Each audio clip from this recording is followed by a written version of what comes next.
बारिश कैसे होती है, आइए जानते हैं। जब पर्वतों से आर्द्र मानसून वाली हवाएं टकराती हैं तो वे हवाएं ऊपर उठ जाती हैं। परिणाम स्वरूप भरपूर मात्रा में बारिश होती है।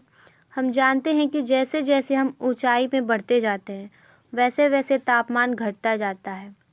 165 मीटर ऊपर जाने पर 1 डिग्री सेंटीग्रेड तापमान कम हो जाता है।